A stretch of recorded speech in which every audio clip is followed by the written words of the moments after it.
Hello everyone, welcome back to Maths and Matrix. There are three methods of integration for a given function. We can do the integration by substitution or using partial fractions or using integration by parts.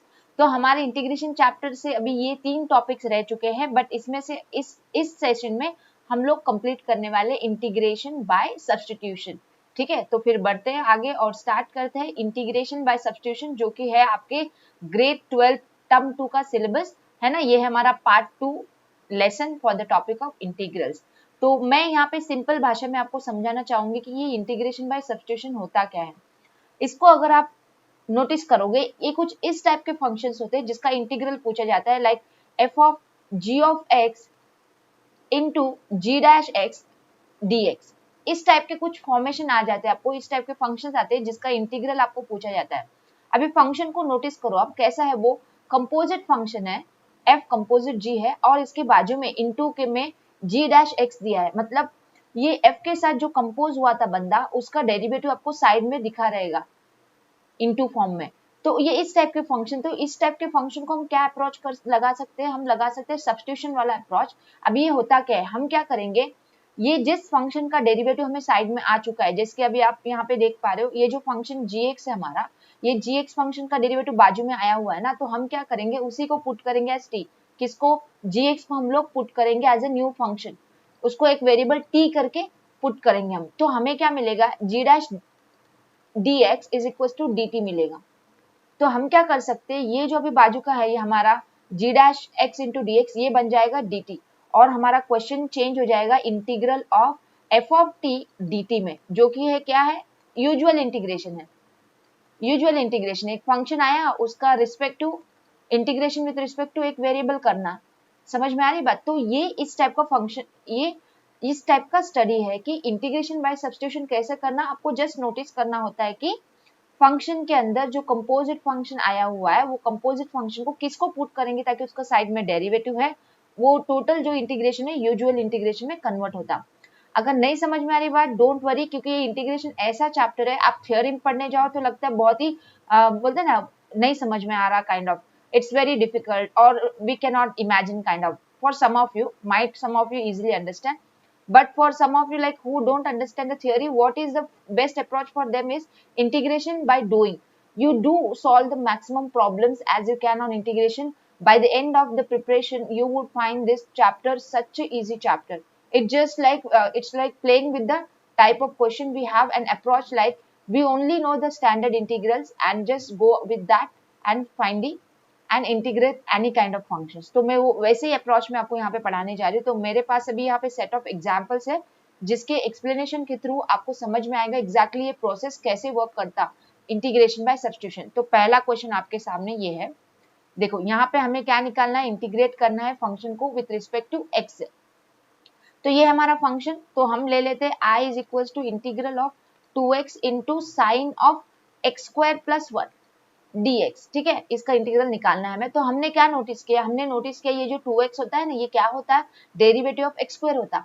मतलब ये x square plus 1, ये whole term को मैं t बोल सकती. सिर्फ x square को बोलेंगे तो फिर से ये t प्लस 1 बनता ना, थोड़ा कॉम्प्लिकेटेड रहता. 1 का डेरिवेटिव तो कैसे भी 0 है. तो हम क्या कर सकते, ये जो पूरा टर्म है इसको हम पुट करेंगे, put x square plus 1 is equal to x sorry t. तो 2x इंटू डी एक्स क्या हो जाएगा, dt.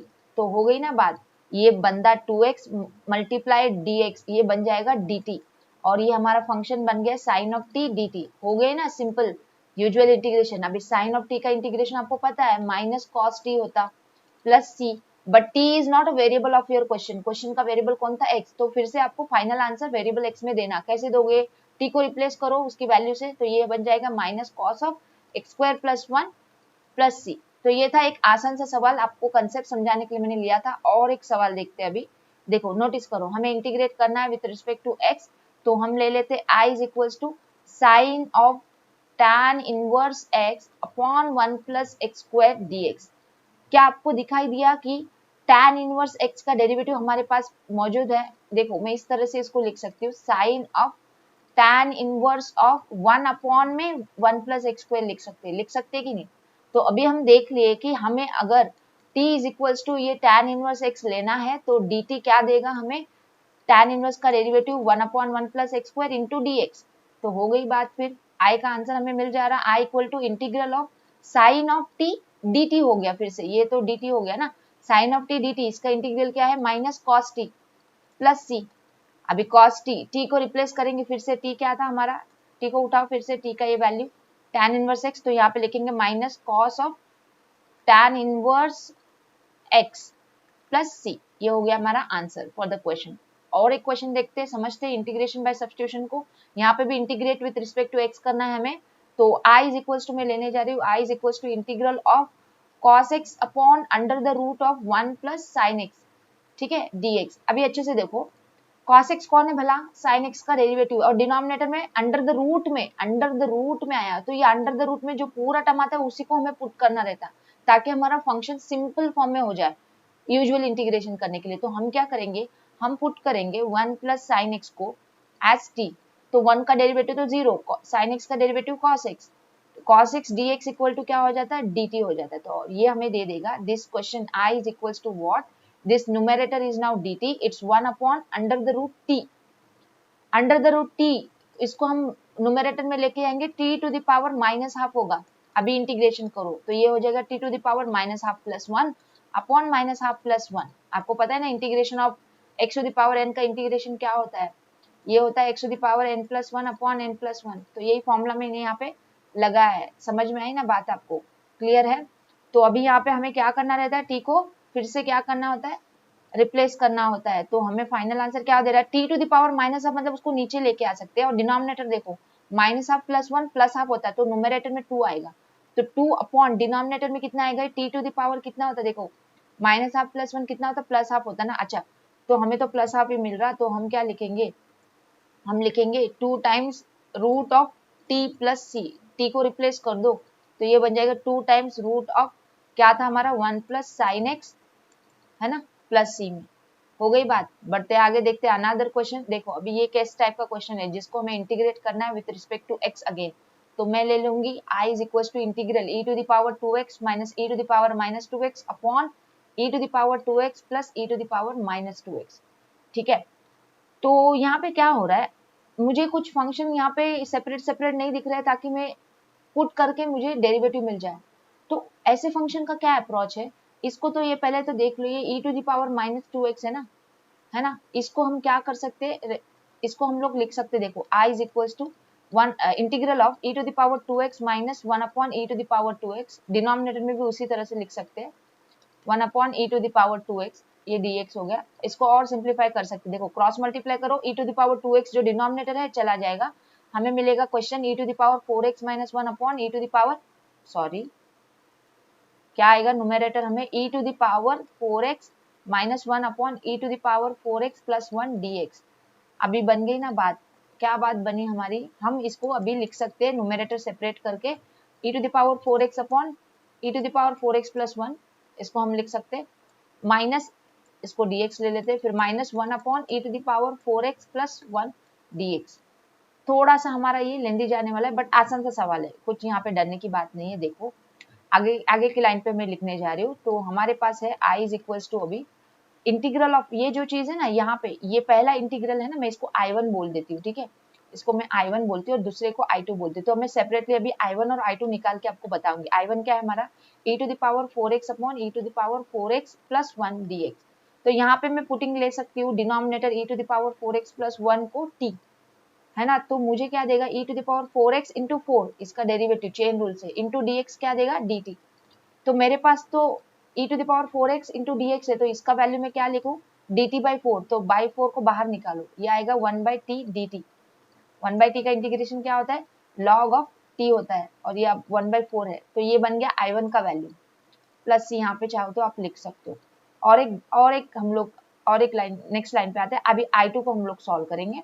I2 हमारा क्या था, I2 हमारा था integral of 1 upon e to the power 4x plus 1, minus 1 में था क्या प्लस 1 में था, देखो हमारा जो है, हमने ये माइनस में है इधर, ठीक है, तो I1 प्लस I2 लिखा, तो मैं I2 की वैल्यू ऐसे माइनस में ले जा रही हूँ, ठीक है, कोई बात नहीं, माइनस को बाहर रखते हैं, 1 upon e to the power 4x plus 1।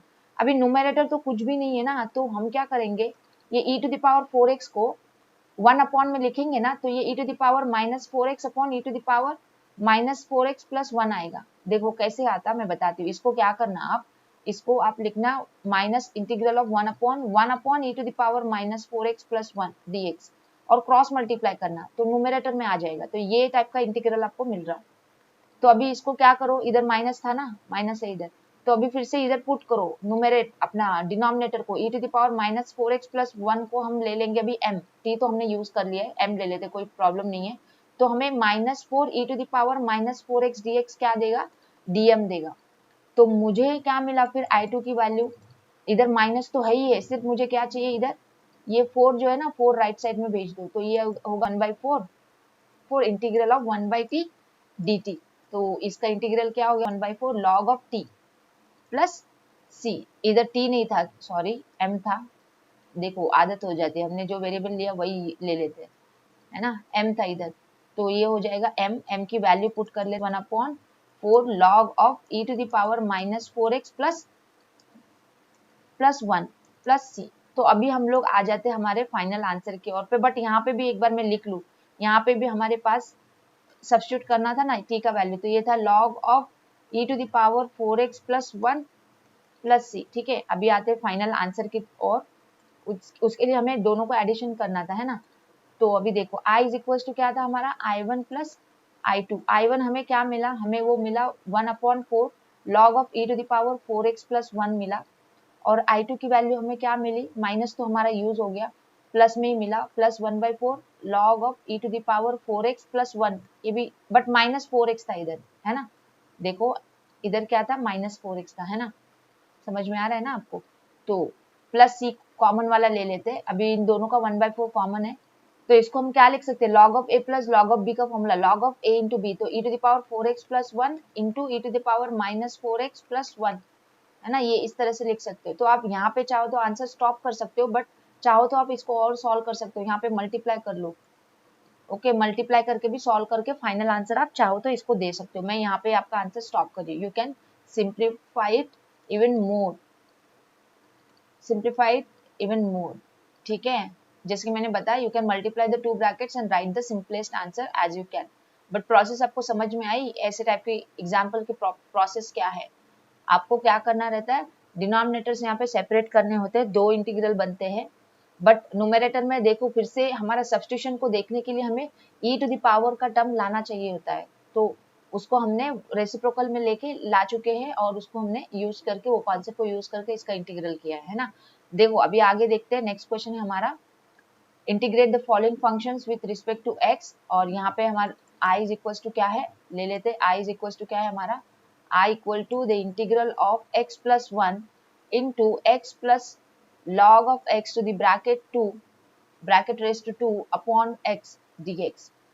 तो यहाँ पे आपको देखना है कि अगर मैं by chance x plus log x the whole square है ना, x प्लस लॉग एक्स को अगर मैं t पुट करने जाऊँ तो मुझे क्या मिलना चाहिए, x का डेरिवेटिव 1 log x का डेरिवेटिव 1/x है ना, dx is equal to dt मिलेगा, बट यही मुझे बता रहा कि ये x प्लस 1 अपॉन x, इसका dx इज इक्वल टू क्या है dt। अच्छा ये है बात, देखो फिर x प्लस 1 अपॉन ये x, ये जा रहा dx के पास dt बन जा रहा, तो हमारा इंटीग्रल तो सॉल्व हो गया, इंटीग्रल ऑफ t का स्क्वायर हो गया ये तो बंदा, सिंपल सी बात हो गई। तो इसका इंटीग्रल t का क्यूब बाई 3 प्लस c है ना, t की वैल्यू पुट करो, x plus log of x the value the whole raise to 3 upon 3 plus c। आसान था सवाल, जस्ट आपको रिकॉग्नाइज करनी है कॉम्प्लेक्स टर्म, उसको पुट करके टेस्ट करना है कि इसका डेरिवेटिव हमें मिल रहा, क्या मिल रहा, बन गई बात। अभी इतने एग्जाम्पल से आपको आइडिया आ चुकी रही कि सब्स्टिट्यूशन कहाँ कैसे करना है। तो ये लेक्चर के बाद आप क्या कर सकते हो, take your 12th grade NCERT text book, try to solve the exercise, the second exercise of the chapter. You would be in position to easily tackle each and every question.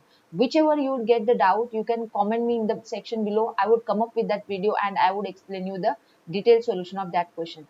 Waiting for your response, students. Stay tuned with me on my channel Maths and Matrix. I would come up with the next session on integration for you for your term 2 preparation, which would be now based on the integration of certain trigonometric based functions, which is very important. And then after we study the partial fractions and the integration by parts also. Do not forget to like the session, share it with your friends and subscribe to my YouTube channel, and stay tuned with me. I will meet you in the next video.